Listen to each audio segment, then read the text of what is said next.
திருவள்ளூர் அருகே சாலை விபத்தில் உயிரிழந்த பெண்ணின் உடலை எடுத்து செல்ல ஆம்புலன்ஸ் வாகனமோ அமரர் ஊர்தி வாகனமோ வராத நிலையில் நடு ரோட்டில் கிடந்த உடலை சாலையோரம் கூட தூக்கி வைக்காமல் வாகனங்களை ஒதுங்கி செல்லுமாறு போலீசார் அறிவுறுத்தினர்.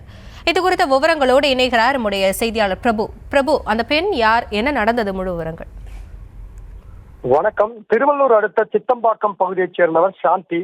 இவர் திருவள்ளூர் பகுதியில் உள்ள ஸ்ரீ குமரன் டெக்ஸ்டைலில் வேலை செய்து வரும் நிலையில் வழக்கம்போல் இன்று சித்தம்பாக்கம் பகுதியிலிருந்து வேலைக்கு செல்வதற்காக சாலையில் நின்று கொண்டிருந்த போது அந்த வழியாக வந்த இருசக்கர வாகனத்தில் மாரியப்பன் என்பவரிடம் லிப்ட் கேட்டு திருவள்ளூருக்கு சென்றுள்ளார்.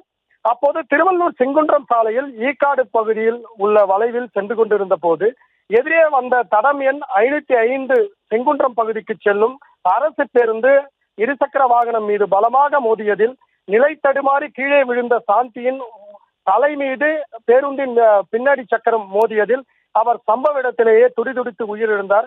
லிப்ட் கொடுத்த மாரியப்பன் அதிர்ஷ்டவசமாக உயிர் தப்பிய நிலையில் 2 ஆம்புலன்ஸ் வண்டிகள் அதற்காக, அதாவது விபத்து சம்பவம் அறிந்து 2 108 ஆம்புலன்ஸுகள் உடனடியாக வந்திருந்த நிலையில் உடலை எடுக்காமல் அமரர் ஊர்தி வருவதற்காக சுமார் 1 மணி நேரத்திற்கு மேலாக காலதாமதம் ஏற்பட்ட நிலையில் சாலையில் இருந்து உடலை அகற்றாமல் புல்லனமாக்கம் காவல் நிலைய போலீசார் சாலையின் நடுவே நின்று கொண்டிருந்து சாலையின் நடுவிலேயே உடலை வைத்துக் கொண்டு போக்குவரத்தை இடதுபுறமாகவும் வலதுபுறமாகவும் செல்வதற்கு கை காட்டி வந்த சம்பவம் பொதுமக்களிடையே அதிர்ச்சியை ஏற்படுத்தியது.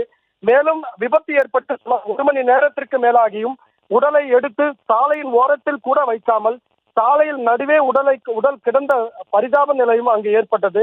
பின்னர் 1 மணி நேரம் 20 நிமிடங்களுக்கு மேலாக தாமதத்திற்கு பின்னர் வந்த அமரர் ஊர்தியில் உடலை ஏற்றிவிட்டு விபத்து குறித்து வழக்கு பதிவு செய்து புல்லனமாக்கம் காவல் நிலைய போலீசார் தற்பொழுது விசாரணை மேற்கொண்டு வருகின்றனர். விவரங்களுக்கு நன்றி பிரபு.